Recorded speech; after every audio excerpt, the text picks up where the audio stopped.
There's an argument to be made about homeschooling. Of course, as a former classroom teacher, I'm not the one making this argument, but nonetheless, the argument exists. It seems some parents prefer putting on their teacher hat and taking more control of their child's education.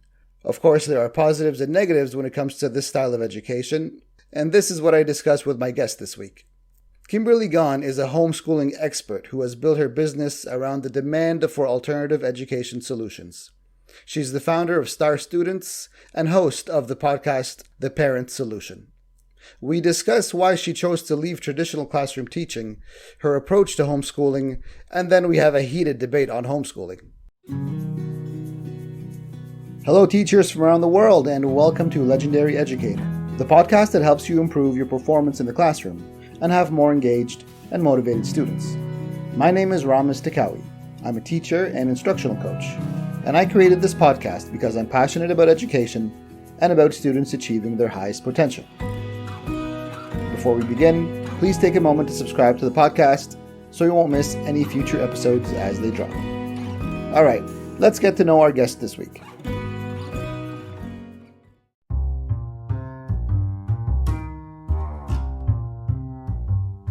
Hello, my name is Kimberly. My teacher name is Miss Kimberly, or for some of my students, just Kimberly. I am a trained teacher turned alternative educator, and I've been teaching and in education for just over 11 years now.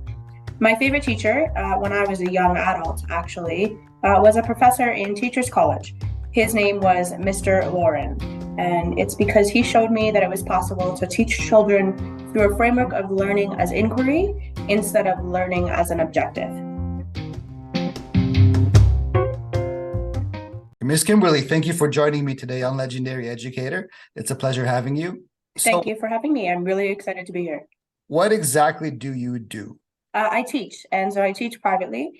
I did that for quite some time until the need grew to be too great for just me to be able to handle, at which point I decided I needed to hire other people. So it became an actual official business. It was an official business as of January of 2021. That's when I started Star Students. But in terms of when I actually brought other people in underneath me, that was about March of 2022. Okay, let's introduce your company. What is Star Students exactly? What does it do? Yeah, thank you. Thank you for asking. So Star Students specializes in homeschooling programs for children in particular. So we do a lot of hands-on teaching as well as coaching, homeschooling coaching programs for parents. There's many parents out there, especially over the past 2.5-ish years, that have realized that the public education system is just not providing the necessary things that they want anymore, and so they're looking at homeschooling, but they don't quite have the finances or the resources to hire a private teacher. So they want to be able to do it themselves. So for the parents who want to DIY their homeschooling experience, but just are looking for the guidance, the resources, the experience, the education, that's where we come in on that spectrum as well. We do also offer tutoring services from K to 12 in all subjects, and that's something that we have done since the beginning of when we started in 2021. Okay, so you're not a real teacher?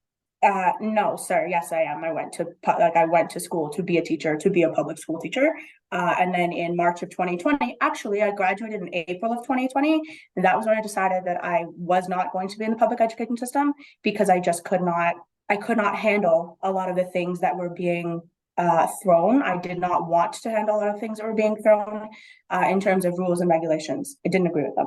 Okay, let's take you there then. Let's take you back to exactly when you decided not to become a classroom teacher. I was just teasing you, by the way.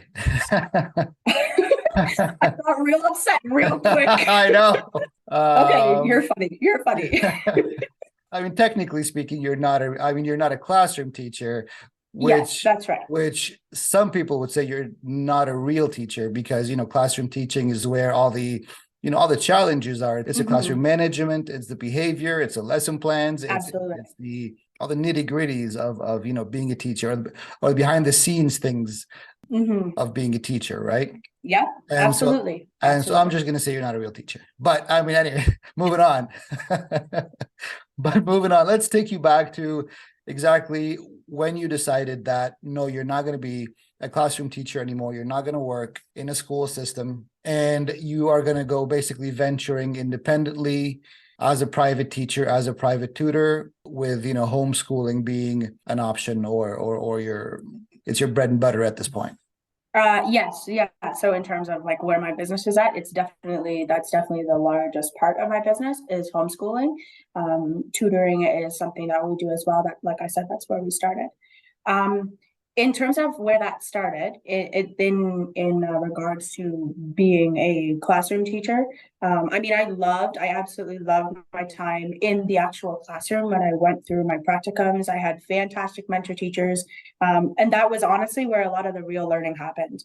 Because you're right, in terms of classroom management, in terms of being able to make lesson plans, in terms of curriculum design, all that stuff. And that is really where a lot of the learning happened. Teachers College as a whole didn't actually teach me like that. The education and the administration portion of Teachers College, the programs did not teach me anything about being an actual teacher. It taught me a lot about the administration, taught me a lot about the expectations, the academic standards, that sort of thing. And that was, I mean, it's useful information to me now because I sit here and I write homeschooling curriculum, I design homeschooling programs, and then teach said programs in conjunction with my other teachers that are part of STAR students. And so that information is useful to me now, but I can take those expectations and say, okay, these are the expectations of the province or the state or the jurisdiction or whatever it is. Now we're going to make something that works for you as a child, depending on what said child who's in our program is interested in, right? In terms of that actual moment when it happened, when I said, nope, that's it, I'm not doing it. It was Friday, March 13th of 2020.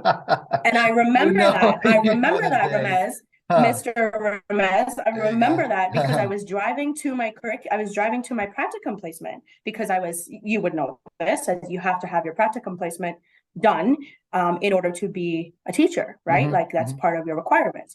And so I was driving to my practicum placement at the time, and I was listening to Country 104. That was the radio station. Because when I drive, I like to listen to country music, right? That's my thing. I'll put it on when I'm cleaning too. It just helps me get stuff done. But anyways, sidetrack. And so we've kind of I've heard stuff on the radio, and we don't know what's going on, and then there's this new thing out, and blah blah, blah. And I was like, oh, like this is kind of the first you'd ever really heard of it, right? So I go to school and I'm like, it's okay, kids. I was teaching in a grade 10 English classroom at the time. I said, it's okay, kids, don't worry about it. Like, we're gonna take a week. I was teaching at a school in Toronto at the time. We're gonna take a week for March break because it was the last Friday before March break. So we'll take our March break week, and I'm going to take an extra week, and then we'll come back after that, and everything will be fine. It'll be all good. See you guys after March break. Here's like your assignments. Here's your homework. I'll see you guys like after March break is over. And I never saw them again. I never saw my kids again. And that really did a number on me in terms of that. You might say that was the cherry on the icing on my cake of a long line of complaints and just personal frustrations that I had with Teachers College, with the administration, with the red tape, with all of the babysitting, not on the teacher's end, but on the administrative end, with all of the babysitting that went on. I did not want to start my career on that note, and I did not feel like I didn't see myself being happy doing that for 5 or 6 years with the level of frustration that I had before I even got into Teachers College or into teaching, I'm sorry, and knowing how I was finishing Teachers College. I didn't want to start my career on that foot with that level of frustration and let it build. Yeah, Miss Kimberly, let me stop you for a second here. Let me sort of digest what you're saying. So you decided to discontinue your teaching career. What I'm hearing, it's not because of any personal reasons that you've mentioned yet. It's because of COVID and the school closing for a very long time, as well as you decided even before you became a teacher. So, I mean, you decided right as soon as your practicum ended, basically. Is that correct? That's correct. That's right.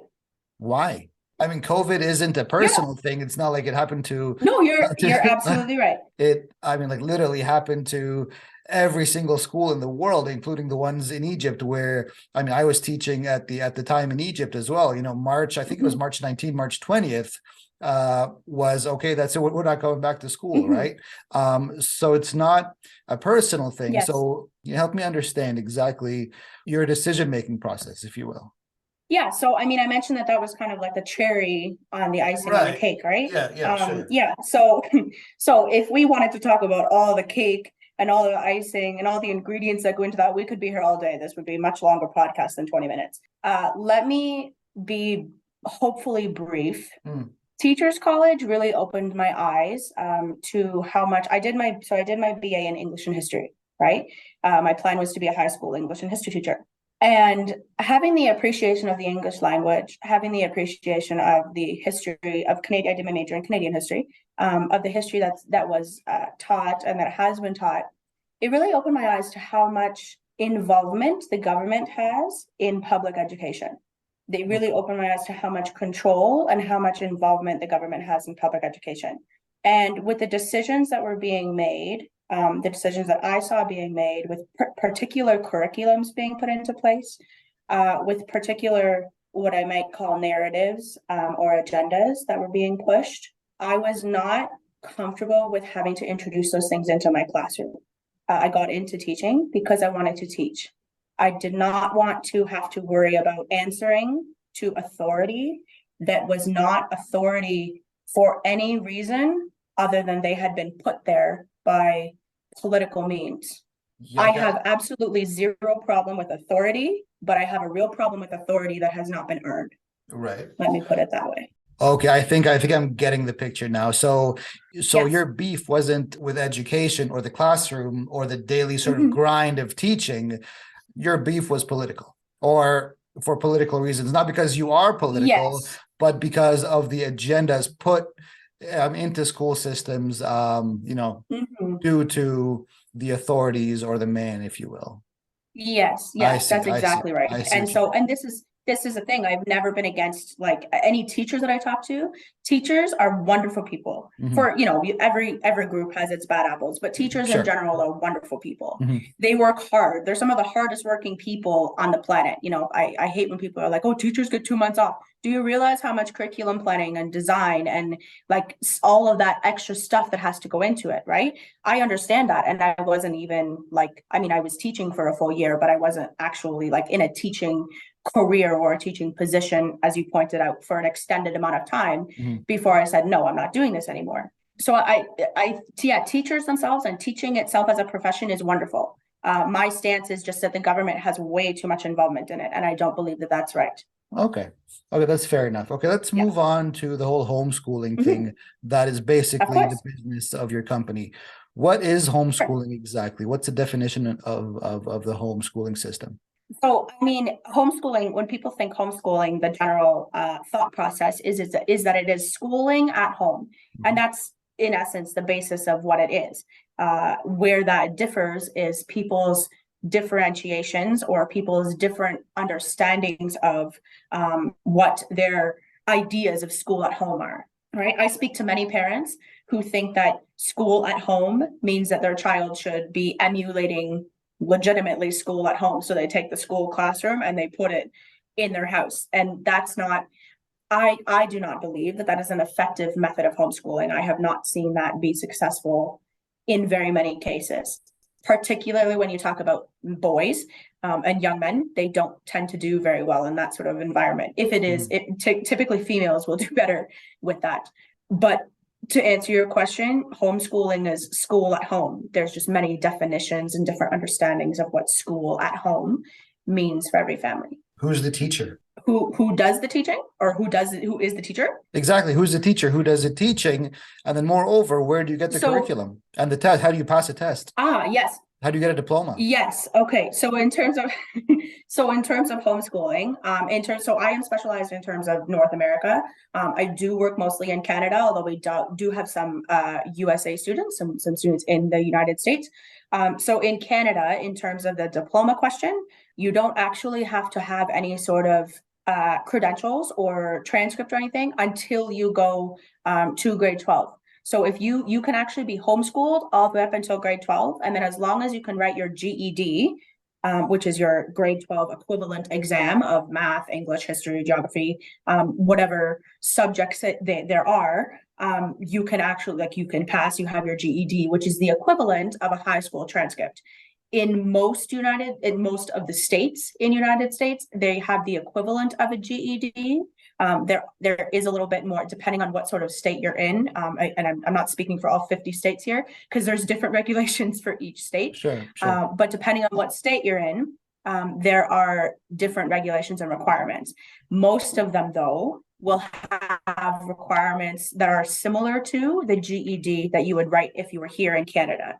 So as long as you can pass that GED, you're good. Okay. That's kind of like the final result. So as long as you can get to that point of having that GED, in terms of where you would get the curriculum, in terms of where you would get the activities, in terms of like what that is, I mean, that's why parents come to Star Students, because we take that curriculum and we redesign it, right? And you would know, you're a teacher, right? You know the curriculums, you know what needs to be taught. You then come up with activities, resources, worksheets, whatever it is, all of your materials as a teacher, you're using to teach to that curriculum for those expectations and those standards. Okay, so you're taking the objectives and the standards and all that, and then you are basically molding a curriculum that is going to fit the student, or that is going to be appropriate, beneficial for the student in order for him or her to pass the GED exam. And that is what is enough for entry into, post-secondary university or college. Yeah, exactly. If the child should wish to then go to post-secondary or some sort of trades college, yes. Nowadays, many places, right, they won't even look at you if you don't have a high school transcript, right? And so a lot of parents that I speak with, their concern is like, oh, I can't homeschool my child all the way to high school. Well, yes, you can. You just have to make sure that your child is able to fulfill the requirements of the state, simply because you're right, like that's the way our system works. And I've been fortunate enough to be allowed to work outside the system in that way, but you do still have to work within the system a little bit in that context, yes, when you're working with education. So the biggest question I have about this whole homeschooling program is this: where does the social training and the socialization come in, right? Any sociologist, any socio-psychologist is going to say a school, or the school time, or the school sort of term in a child's life is important for the development of the muscle of socialization, right? For appropriateness, for etiquette, for following rules, for just typical conversation, everyday conversation, right? It's a muscle that needs to be trained, and I can't imagine it being trained at home when your mom or dad is the teacher. So you mentioned a couple things that I would say that I agree with, actually. You mentioned that school is a place where you learn to be able to socialize with other students. I would say that was perhaps one of the original goals, yes. You also said that school is a place where they learn to follow rules. I would ask why we're training students and training children to follow rules, when what we should be training them to do, or teaching them to do, is how to be able to think through those rules and why those rules make sense. I do agree that rules are necessary for a certain stage of life, but I think that you can learn those rules, per se, of society and etiquette and things like that at home as well. I will say from my experience with homeschooling parents that a lot of them have their children in other sorts of activities. They have judo, they have martial arts, they have swimming, they'll have like regular play dates at the park, right?